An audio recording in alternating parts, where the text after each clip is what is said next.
Okay, welcome back to Greenfall Motor Company. We're here in Coventry today, and what has arrived is, come this way, George, we will show you what's arrived. The Mazda MX-30 R-EV has finally come.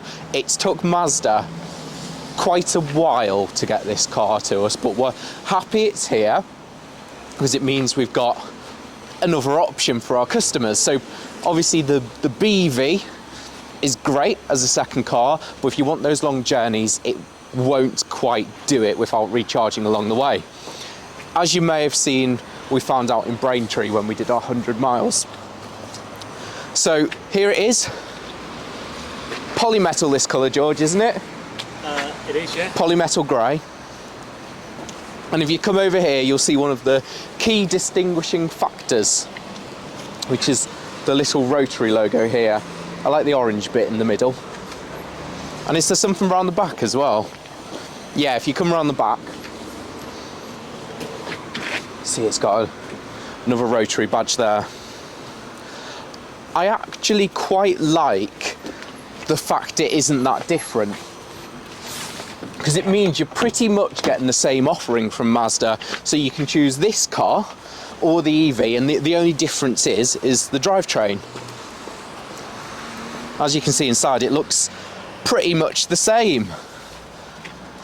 Whereas what has changed, and if I can do it, let's go and have a look under the bonnet.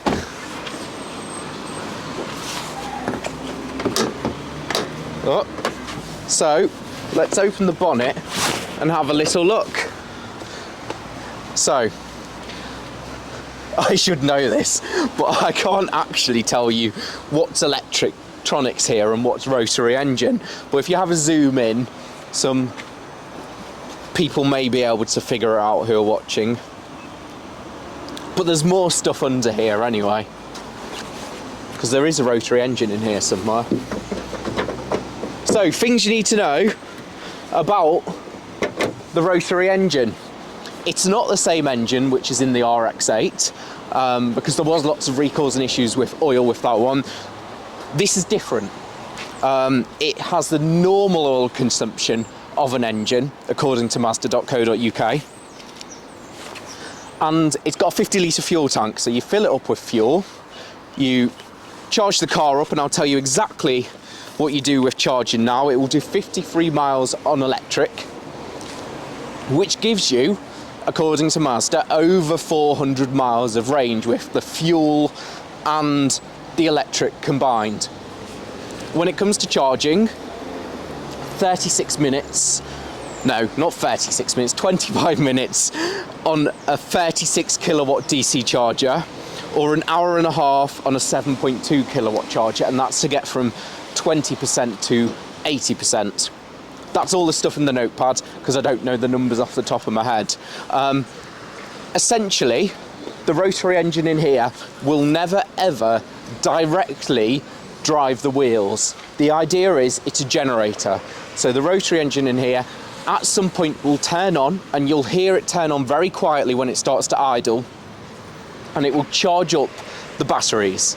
So then the batteries power the motor, which drives the wheels, and it will always be the battery which drives those wheels. It will never ever be the Rotary Engine directly driving those wheels.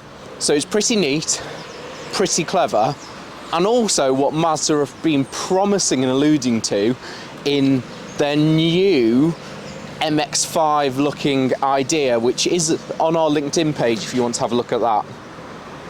So lots of interesting stuff going on here. It's essentially a fancy, slightly different plug-in hybrid, but that's the best way to think about it, because that's kind of how it works all in all.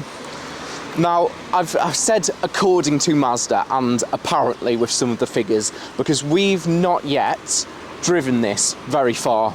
So what we'll be doing in our next video is getting in it, going for a drive, doing everyday things, so coming here to work, going to the shops, going to nursery, all that kind of stuff, and we will tell you what kind of MPG we're getting, how far the fuel's going, what the electricity and the charging is like, and whether we think this is a worthwhile investment. or worthwhile choice, and what the benefits are over the EV, which is next to me here, conveniently.